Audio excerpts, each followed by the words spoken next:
Donc, je m'appelle Khalid Moussman. Ça fait 25 ans que je fais des applications, que je code. Je suis CTO freelance et je travaille pour des clients, pour leur site web, pour leur application mobile, pour de la stratégie technique, digitale, etc. Je vais vous raconter comment ChatGPT a changé ma vie. Non, je déconne. Euh, En tout cas, est devenu un outil que j'utilise pratiquement quotidiennement et que ça m'a enlevé beaucoup de souffrances liées au travail de développeur et ça m'a amené plus de capacité. En somme, ça m'a augmenté. Alors, je vais revenir sur les fondamentaux. C'est quoi GPT? GTP d'ailleurs, je me suis trompé, c'est GPT. GPT, on appelle ça un grand modèle de langage, on appelle ça un réseau de neurones, un chatbot, une IA générative, du texte prédictif, un agent, une intelligence artificielle, c'est tous ces noms-là, mais je retiens un nom, c'est vraiment le langage modèle. Et donc pour expliquer sommairement comment fonctionne GPT, en fait GPT il fait des stats. À la base, GPT, vous lui donnez des mots en entrée et il va vous donner quel est le mot qui suit, qui a le plus de chances de s'afficher. Et donc, il ne fait que ça, en fait. Et donc, même quand il construit des phrases, il n'arrête pas de faire que des calculs prédictifs pour arriver à recomposer une phrase. Donc déjà, ça enlève un peu de la magie qu'on nous vend finalement, qu'on a derrière cette intelligence-là, parce qu'il n'y a aucune intelligence. Il y a vraiment de la stat, de la copie, dans un sens. Maintenant, là où c'est devenu vraiment impressionnant, c'est quand ChatGPT est sorti, qu'il est devenu accessible au public, qu'il a été entraîné sur une masse de données monumentale, donc sur un vocabulaire très très riche, et surtout dans les différentes langues. Et c'est grâce à un outil spécifique qui s'appelle InstructGPT que OpenAI a pu mettre au point ChatGPT. Et donc, que ChatGPT, c'est un GPT qui a commencé à comprendre l'interaction qui pouvait être la question, et donc j'apporte une réponse derrière. Mais c'est toujours le même mécanisme, c'est de la statistique. Et c'est valable aussi pour les logiciels de création d'images. Hein. C'est de la stat aussi. On fait le calcul sur un pixel et on imagine, on essaie de savoir quel est le pixel qui a le plus de chances de venir après cet autre pixel, et on fait ça au niveau d'une image. Quand c'est l'amas de ces prédictions, eh ben, ça forme des choses qui sont impressionnantes pour nous parce qu'elles ont du sens finalement. Et surtout que il n'y a pas beaucoup de gens qui savent vraiment, une fois que l'information est dans le réseau de neurones, comment ça fonctionne. Donc, autant sur un logiciel ou un tableau Excel, vous pouvez savoir, imaginez, vous dites, cette formule-là que je viens d'écrire, je sais quel résultat elle va me sortir, je vais pouvoir le vérifier. Là, dans le cas de GPT, en fait, les résultats sont tellement différents, on a l'impression de toucher de la créativité, on a l'impression d'avoir quelque chose qui vraiment est en train d'inventer, mais finalement, pas tant que ça.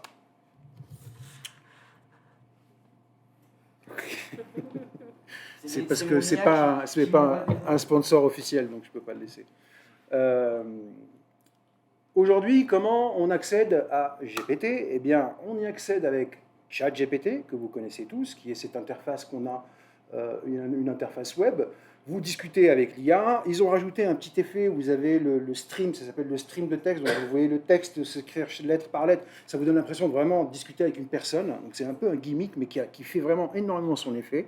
Mais c'est ça l'interface principale. Et puis, il y a celle-ci qui est moins connue, qui est le Playground. Alors, le Playground est accessible sur le site OpenAI. Hein. Vous pouvez y aller sur votre compte et vous avez un espace Playground. Alors, c'est dommage, on ne voit pas bien. Mais en fait, vous allez retrouver le champ pour poser votre question. Et puis là, c'est la réponse de ChatGPT. Mais par contre, il y a ce champ-là supplémentaire qui s'appelle le prompt wrapper, ce qu'on appelle le prompt wrapper. Et puis j'ai à droite d'autres paramètres, comme notamment peut-être un critère que vous connaissez qui s'appelle la température. La température, plus vous l'augmentez et plus le chat GPT va être créatif. Moins vous le mettez et moins il le sera. Ça, le prompt wrapper, c'est la mise en contexte. C'est en fait un petit texte que vous mettez qui va enrober toutes les requêtes que vous allez faire à ChatGPT. Et donc, qu'est-ce qu'il va faire? Vous allez à chaque fois le remettre dans un contexte pour que les réponses soient beaucoup plus précises et profondes que si vous le laissez y aller de façon totalement large. La dernière façon d'accéder à GPT, c'est par l'API. Et donc l'API, elle me permet quoi? Elle me permet de faire discuter une application avec GPT et donc de bénéficier de cette intelligence-là et d'en faire donc des services ou des SaaS. Et on a vu plein depuis la sortie de ChatGPT, plein d'applications SaaS émergées comme ça, et finalement qui ne font que du prompt wrapping, et vous allez voir comment tout à l'heure, à travers une API, et vous avez l'impression que c'est une IA spécialisée dans un domaine. Alors qu'en fait, on touche à ChatGPT, mais simplement on réduit vraiment le scope de champ lexical et vocabulaire de l'intelligence artificielle.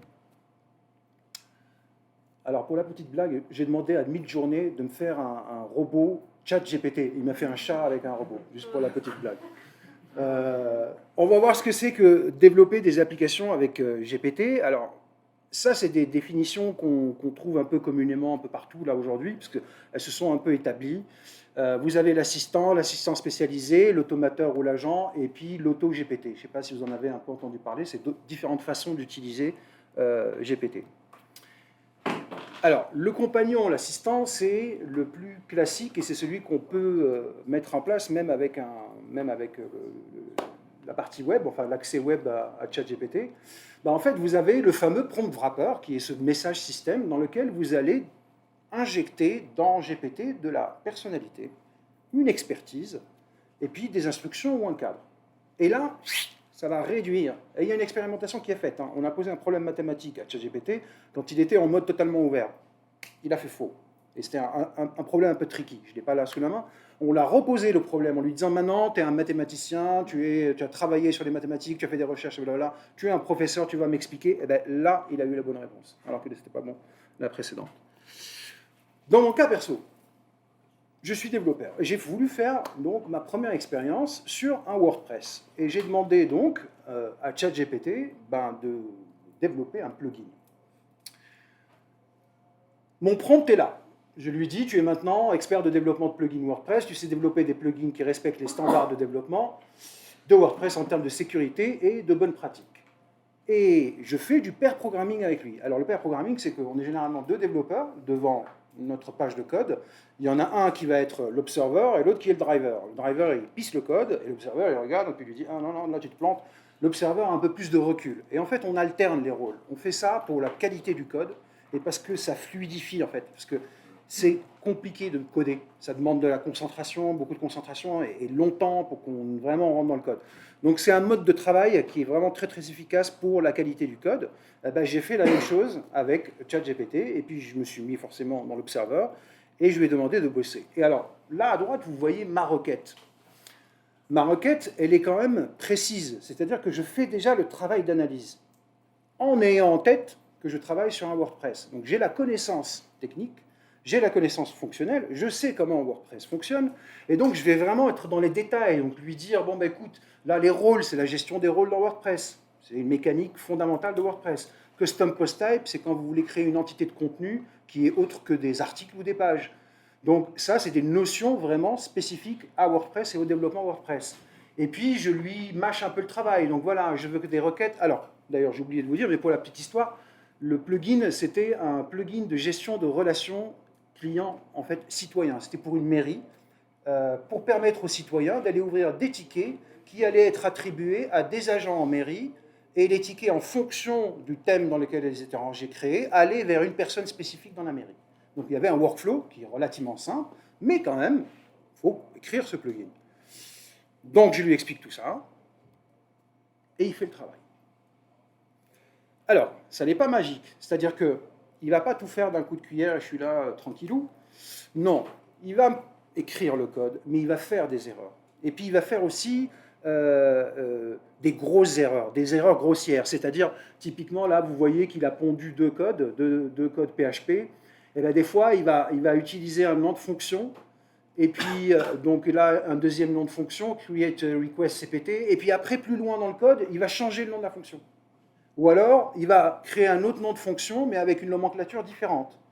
Donc, charge à moi de le recadrer et puis de lui dire « Ah non, tu te plantes, alors s'il te plaît, réutilise les mêmes noms de fonctions que précédemment, etc. etc. » Donc, ce n'est pas magique non plus, ça ne sort pas d'un coup, c'est vraiment plusieurs itérations qui sont nécessaires avant d'arriver au bon résultat. Quand bien même, une fois que je fais ça, j'ai un gain de temps en termes de développement qui est colossal, vu que le plugin, je l'ai écrit en 6 heures avec ChatGPT, là où ça m'aurait pris au moins 24 heures, 3 jours. 3 jours, 6 heures. Oui, c'est incroyable. Même chose, même cas de figure, mais là sur un langage différent.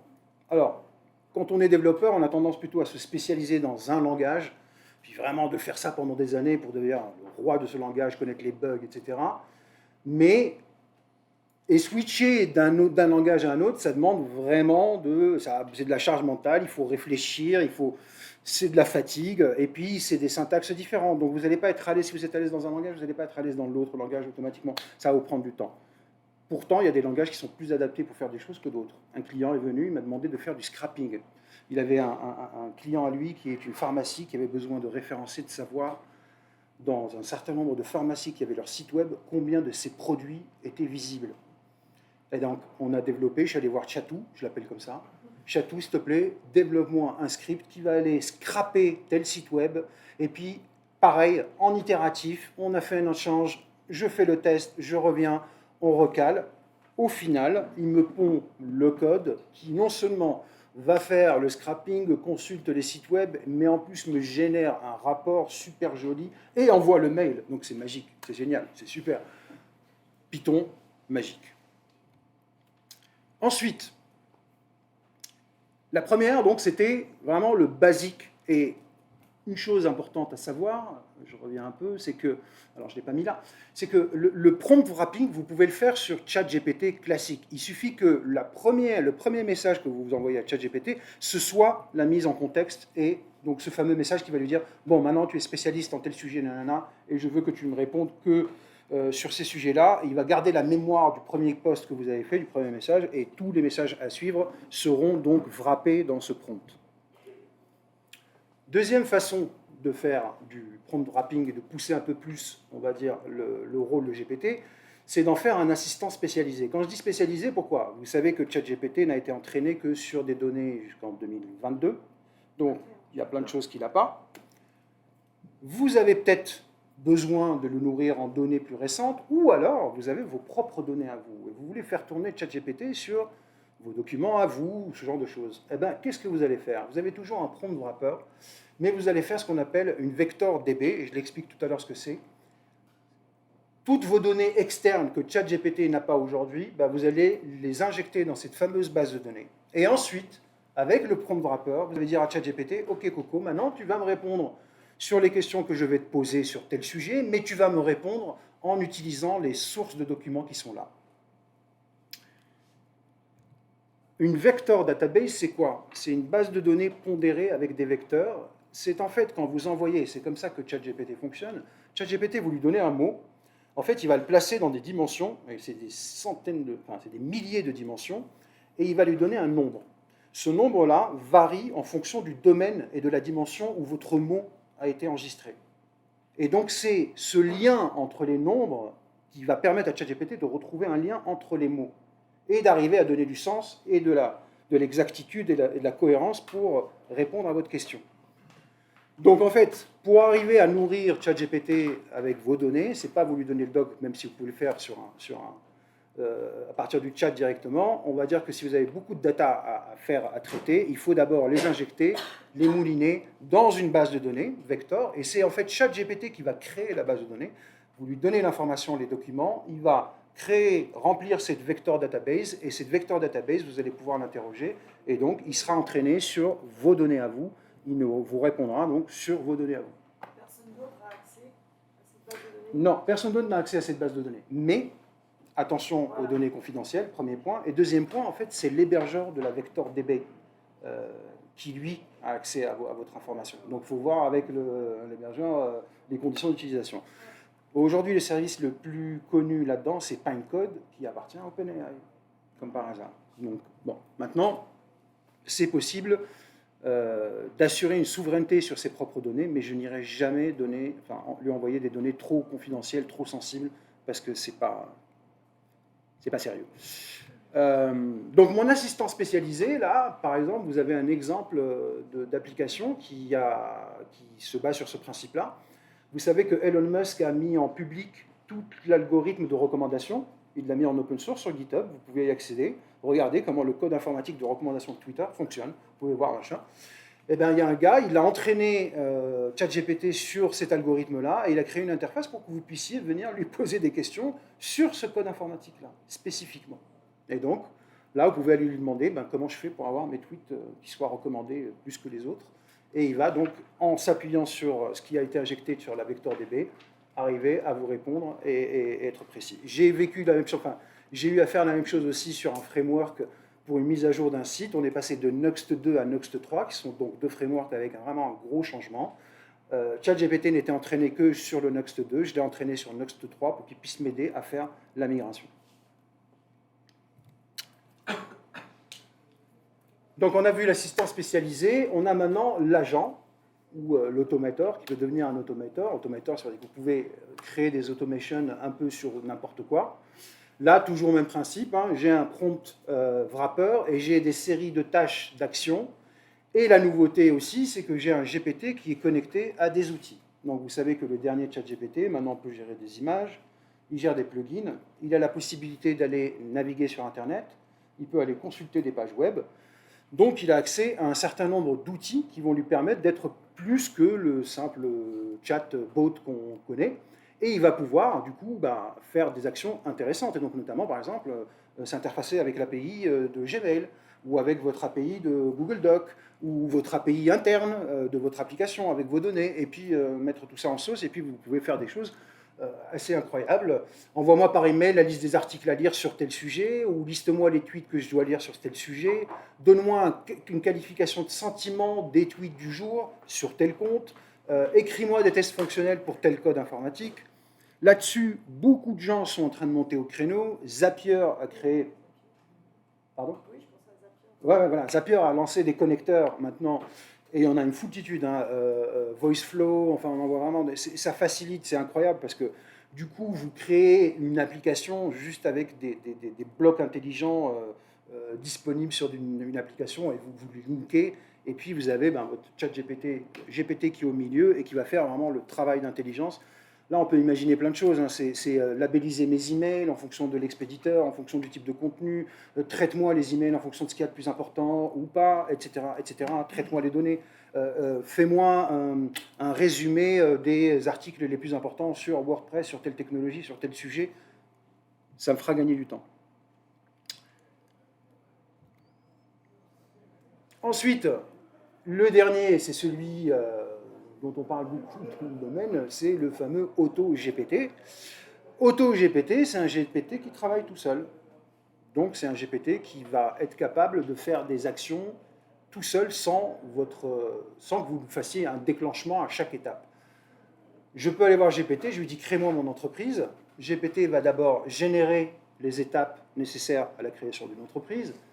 Il met les étapes et il reprend la main une deuxième fois et il va itérer sur toutes les étapes en ayant accès à des outils, et donc il va faire ce que je lui demande pour aboutir à un résultat. Ça, c'est de l'expérimentation aujourd'hui. On est vraiment, alors, tout le monde est en train de, la communauté open source de l'IA est en train de bosser là-dedans pour arriver à sortir le fameux AutoGPT qui va en gros tout faire. Et là, ce sera fini pour nous, Fabrice. Oui. Voilà. Ce qui est rigolo, c'est que là, vous avez un test avec ChatDev. Donc, c'est un gars qui a développé, enfin, ils sont plusieurs, mais avoir développé une agence web. Et vous voyez les petits personnages. Vous avez le pôle design, vous avez le pôle code, le pôle testing, etc. Et puis, vous pouvez vous connecter, le lancer, et puis lui demander de vous créer une application. Alors là, je ne sais pas si ça va marcher, je vais aller vite. Parce qu'on ne voit pas très bien. Donc, juste rapidement.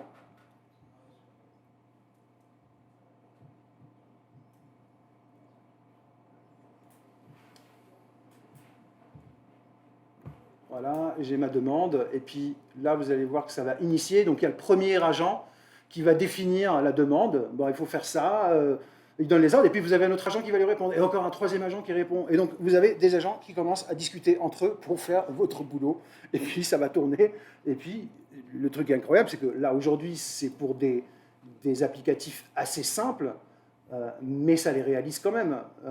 Là, vous voyez toute la conversation qu'ils vont avoir, et puis à la fin, je vais voir le résultat. Voilà, et il m'a fait un Pong. Moi, qui a l'air de très bien marcher quand même.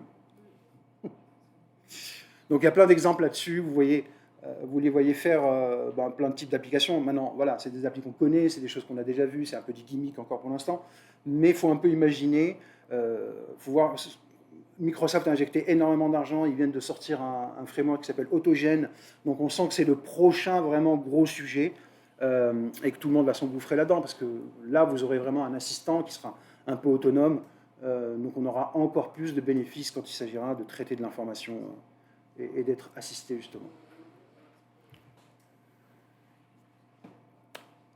En définitive, pour moi, ayant travaillé beaucoup avec GPT, j'ai joué un peu avec Midjourney aussi, pour moi, c'est un métaprogramme, en fait, GPT.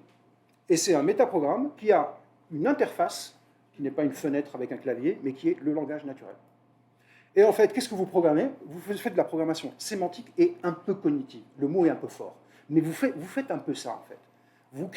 Vous êtes capable de créer de la personnalité, de lui donner un rôle, un statut, de lui faire derrière des actions, des choses, mais c'est de cet ordre-là. Et je trouve ça fascinant de se dire qu'on part de statistiques, d'un outil qui fait des stats, et on arrive à sentir des choses un peu intangibles, quoi, comme une personne, une âme. On n'y est pas, mais c'est un peu ça, quoi. Et c'est quand même extraordinaire. Et donc, pour le business, c'est quoi? Il y a plusieurs cas pratiques, mais la formation personnalisée, répondre à l'infobésité pour faire de la veille, de la synthèse, de la génération automatisée de contenu. Et là, je démystifie un truc parce que c'est pas très facile la génération automatique de contenu. C'est pas vas-y, fais-moi les articles, il va faire les articles. Il faut y aller, il faut le prompter plusieurs fois, il faut mettre le prompt wrapper, l'injecter des données, lui demander de faire 10 articles. Et sur les 10 articles, lui en demander 5 de retravailler, etc. Et vous allez peut-être avoir une séquence de 10 étapes pour arriver à vraiment au résultat. Mais une fois que vous y êtes, youpidou. Qualification de sentiments sur les médias sociaux, prospection commerciale personnalisée, et enfin, de l'IA verticale. C'est-à-dire qu'aujourd'hui, si vous êtes une entreprise, que vous avez accès à de l'information, de la data qui est vraiment propre à votre business, propre à votre savoir-faire, là, vous avez un coup à jouer. Parce qu'il y a effectivement au-dessus de GPT à construire un service que vous allez nourrir avec votre data, et puis là, vous allez descendre en profondeur, vous spécialiser. Et c'est ce qu'on a vu, en fait. On a vu plein de startups sortir qui ne faisaient que se connecter à l'API de GPT. Basta. Mais simplement, ils ont niché le service, ils l'ont fermé, et ils ont sorti avec des abonnements à 9 $, machin, et ça a l'air quand même de fonctionner. Donc, ça serait bête de se priver. Ce que je peux vous donner en conseil, c'est prenez un abonnement à GPT, première chose. C'est obligatoire, parce que GPT 3.5, 4, il y a quand même, je ne bosse pas pour eux, hein, mais vraiment, il faut y aller. On passe de 3.5 à 4, il y a vraiment un gap. Il faut y aller étape par étape, il faut expérimenter. Il faut toujours vérifier les résultats, parce que des fois, il part en sucette complet, et il m'en raconte n'importe quoi. Il faut être là quand il raconte n'importe quoi, parce que ça peut être dangereux. L'itération, c'est fondamental. C'est comme ça, en fait, qu'on arrive à sortir effectivement de la valeur de ChatGPT. Bien sûr. Enfin, regardez, je termine et je vous laisse, parce que c'est vraiment fini. Le nourrir avec des données métiers, et surtout, pas de données confidentielles. C'est un peu plus de...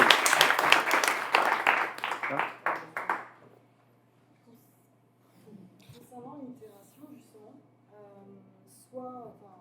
moi j'utilise deux techniques, je ne sais pas quelle est la meilleure. Soit je modifie mon prompt de départ, Ouais. pas si j'en ai fait plusieurs, le dernier, d'origine, et je le complète, je lui donne du contexte, etc. Plutôt que de faire régénérer. Oui. Oui, c'est la bonne méthode. C'est ce qu'il faut faire. Parce que régénérer, il va mettre encore un peu de temps avant de retrouver... et puis il va repartir sur le même prompt. Donc en fait, c'est en fait du tuning entre le prompt et la série de questions qui vont venir. Donc souvent, tu vas te rendre compte que la 4e question, en fait, il fait une erreur tellement grossière que tu dis, j'aurais peut-être dû le mettre au niveau du prompt dès le départ pour lui dire, écoute, tu feras pas ça. Donc le recadrer pour pas qu'il aille dans... En termes de comportement, l'utilisateur qui utilise l'IA a aussi lui-même une éducation en train de se faire. C'est-à-dire que nous-mêmes, on s'éduque à lui parler à cet animal, ce chapeau. Mais c'est marrant parce que moi, j'ai senti l'évolution en peu de temps, de comment lui parler et comment le pratiquer sans tuto, sans rien. naturellement. Complètement. Et puis ça nous amène aussi à réfléchir, à Exactement. découper même notre raisonnement à nous, en step, Exactement. et complètement. Moi j'ai une question pour toi. Vas-y. Tout à l'heure, on a parlé un peu d'open source. Comment la communauté Ouais, open source pardon, en fait, ouais, j'aurais dû mettre un slide là-dessus, mais en fait, on observe le même phénomène entre le Web 3, donc la crypto, la blockchain, et ce qui se passe dans l'IA. C'est-à-dire que les communautés open source sont ultra investies, mais c'est incroyable. Dans le Web 3, la blockchain, vous n'arrêtez pas de prendre le code informatique du précédent protocole, de le copier et de rajouter une brique. Depuis le départ, c'est ce qu'on fait. Vous regardez n'importe quel applicatif, c'est ça. Ils reprennent le truc d'avant, ils l'améliorent, ils rajoutent un truc. Et en plus, c'est sur la blockchain, donc tout le code est transparent, tout est accessible. Là, il y a une bagarre aujourd'hui. Il y a le Lequin qui bosse chez quand même Meta, est en train de prôner pour qu'on mette ces modèles en open source pour éviter les problèmes. Et également, toute l'innovation, là, ce que je vous ai montré, ChatDev, l'auto-GPT, etc., c'est les communautés open source. Ce n'est pas OpenAI qui est en train de sortir. Les communautés open source ont déjà bossé sur l'appareil photo pour lui envoyer l'image avant que OpenAI ne sorte son service. Donc il y a vraiment une dynamique et qui, moi, me redonne énormément d'espoir parce que je me dis, finalement, humains que nous sommes, on est capable d'être compétitif, on est capable d'avoir une force de frappe et d'intelligence commune qui vaut les boîtes privées. Et en plus, on a un vrai enjeu aujourd'hui qui est de souveraineté et puis de risque. Donc et la meilleure façon d'arriver à régler ce problème-là, c'est d'avoir du code source ouvert et accessible et qu'on puisse vérifier qu'effectivement, il ne va pas sortir n'importe quoi ou qui est cadré pour ne pas me donner la recette pour faire une bombe atomique ou ce genre de choses. Voilà. Deux questions. Une question à vous poser. Moi, en tant qu'étudiant, ça nous arrive d'avoir des profs qui nous disent allez faire ce devoir-là. Aujourd'hui, on sait qu'il y a des outils pour contrer ChatGPT. Si je veux toujours utiliser ChatGPT en restant sur ChatGPT sans faire cramer, ça serait quoi vos conseils? C'est un peu de la triche. Demande à ChatGPT. Alors, moi, ce que je ferais, c'est que j'écrirai un texte moi-même avec mon style, mon type de contenu, que je nourrirai, que je donnerai à ChatGPT, et je lui dis les prochains contenus que tu vas faire, tu vas t'inspirer de ce contenu-là que j'ai fait. Pas mal. Et là, il va faire un clone de toi, machin. Après, sur la question de dire, c'est la même chose sur les photos, les vidéos qu'on sort, etc. Vous voyez les fakes qui arrivent, et puis on n'en est qu'au début. Donc demain, il va clairement être impossible de faire la différence entre un contenu généré par un ordinateur ou une photo prise par un humain. Ça sera impossible. C'est la même chose sur le contenu texte. Donc on est en train de parler, de faire des outils qui vont détecter des contenus qui sont faits par des IA. Peut-être aujourd'hui, c'est du vent. C'est du vent parce que très vite, ça va être balayé et on n'arrivera pas à faire la différence. Et voilà. Une seconde question. Ouais. On parlait d'open source avant, et typiquement aujourd'hui sur Hugging Face, tu as Yama, Tableau, Tout à fait. 5 de Microsoft qui sont relativement puissants. Ouais. Qu'est-ce qui fait qu'aujourd'hui, toi, dans ta pratique, tu préfères ChatGPT à ces solutions où tu pourrais self-hosted, avoir la sécurité sur tes données, etc. C'est juste le côté pratique, en fait. Tu vois. Le côté pratique, et puis aussi, il y a une réalité. Alors, ça m'amènera à un autre sujet après. C'est qu'aujourd'hui, OpenAI a plus qu'une longueur d'avance. Donc il n'y a pas photo. Tu vois comment Google est en train de balayer derrière pour arriver à mettre son bar. Et je n'arrête pas de lire des annonces. Ça y est, Bard, elle passe OpenAI. Ça y est, demain. Mais en fait, non, ce n'est pas le cas. OpenAI est vraiment très en avance. Donc il y a cet aspect-là. Ensuite, je pense qu'on est encore dans une phase de provocation du wow. Donc on va sortir des trucs pour pour que nous, utilisateurs, on soit épatés devant cet applicatif. Arrivera un moment où on se dira, écoute, est-ce que finalement j'ai besoin d'un chat GPT avec tout ce qu'il englobe de data et aussi de capacité de calcul? Parce qu'il faut que les faire tourner les machines et tout. Je pense qu'on va revenir à des modèles beaucoup plus petits, tu vois, et beaucoup plus spécialisés, mais vraiment beaucoup plus spécialisés. Et je vois bien, plutôt que d'avoir un chat GPT, c'est pour ça que je pense que vraiment il y a des opportunités dans l'IA verticale. Plutôt que d'avoir un chat GPT qui est omniscient, qui est le grand Manitou, tu vas avoir plein de petits IA, plein de petites IA, mais très spécialisées dans un sujet. Et tu iras vraiment les interroger pour... Et puis même demain, l'IA, tu ne la verras pas parce qu'elle sera logée dans un service SaaS avec des outils autour, mais ce sera de l'IA derrière qui va t'amener vraiment la valeur. Typiquement, l'IA Bacon qui a été focus sur cet aspect-là, Complètement. plus plusieurs. Mid-journée, c'en est un, tu vois. Mid-journée, c'est une IA qui a été limitée à la production de visuels. C'est un peu la même chose.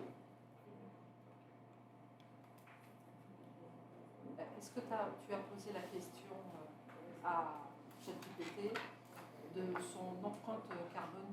Non, mais je n'ose pas lui poser la question. Et ça rejoint ce que je disais tout à l'heure. Donc ce problème, il va être à traiter. Parce que là, on ne peut pas vraiment parler d'éco-conception. Non, il n'y a pas du tout de notion d'éco-conception, mais au même titre qu'il n'y a pas d'éco-conception dans mon téléphone. Et est-ce que je n'utilise pas un téléphone qui est 100 fois plus puissant que ce que j'aurais vraiment besoin? Je pense que c'est là. Et ça, je pense que nous tous, mais c'est un autre sujet, mais on va revenir à un moment de la frugalité numérique, même de la frugalité dans notre façon de consommer. Et puis, c'est pour ça que le mouvement des do-it-yourself, etc., enfin, les imprimantes 3D, je pense que ça va revenir, ça, à un moment. Et ça va amener des bonnes choses.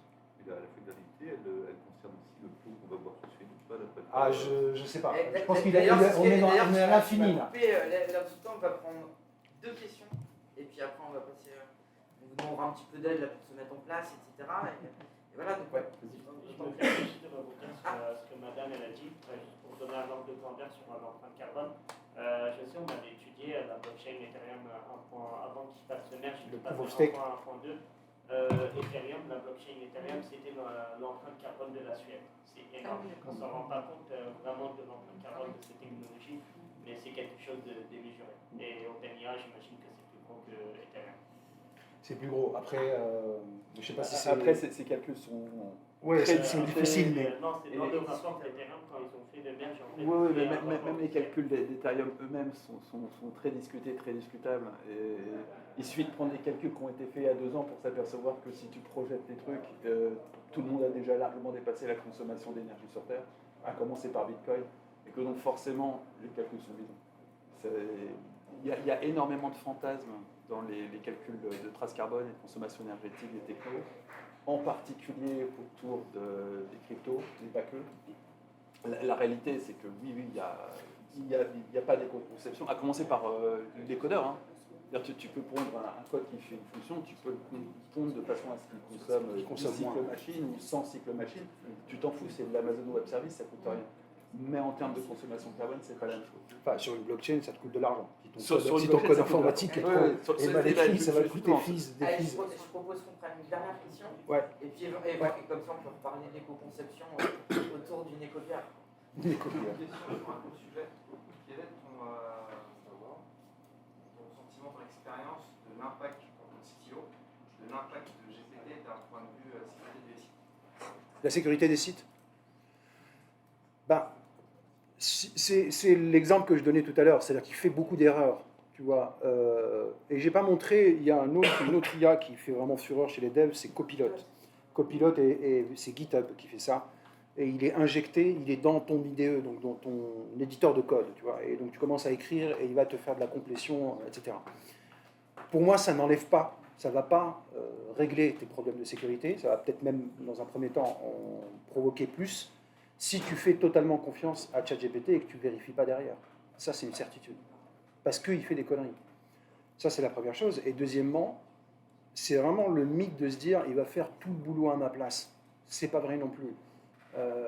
Ça ne va pas remplacer un codeur demain. Par contre, ça va donner de la souplesse, tu vois, plus d'apaisement, plus de tranquillité à un dev et plus de puissance. Il est augmenté, c'est-à-dire qu'il va être capable de faire plus de choses. Et surtout, par exemple, des tâches où il n'a pas proprement de la valeur ajoutée en tant que même développeur, tu vois, où il n'a peut-être même pas de plaisir à le coder véritablement, ou à refaire toujours le même code, tu vois. C'est là que ces IA ont vraiment de l'intérêt. Dans l'autre sens, ça peut scale aussi les vecteurs d'attaque pour les attaquants. Pardon ? Ça peut scale également les vecteurs d'attaque. Complètement. Et d'ailleurs, il y a eu des tests comme ça qui ont été faits sur des smart contracts blockchain, où effectivement, ChatGPT a été capable de trouver des bugs dans des smart contracts. Complètement. C'est sûr que, bon, que ce soit pour les hackers ou les phishers, enfin, les mecs qui font du phishing online et tout, c'est un super outil, ça. Hein. Entre ça, Midjourney, et puis, tu vois, Faire des fausses identités sur Internet, ça va être un jeu d'enfant. Créer des personnes qui ont vraiment même des comportements normaux, qui vont tweeter normalement, qui auront une personnalité, qui auront un compte Instagram avec plein de photos, mais c'est pour demain, ça, hein, c'est évident. Ça existe en Corée, hein, il y a un groupe. Ouais, ça ne m'étonne pas. Enfin, Ils existe complètement. c'est que complètement... avec leur profil Instagram, ils répondent aux journalistes. Exactement, et en plus, chez eux, il y a une vraie... enfin, chez les Coréens, il y a une sensibilité, une culture de l'avatar. Donc, Le seul problème, c'était qu'ils étaient trop parfaits, donc ils ont dû introduire dans leur page Un de peu danse de- un peu d'erreur, etc. voilà. Merci. Bah, en tout cas,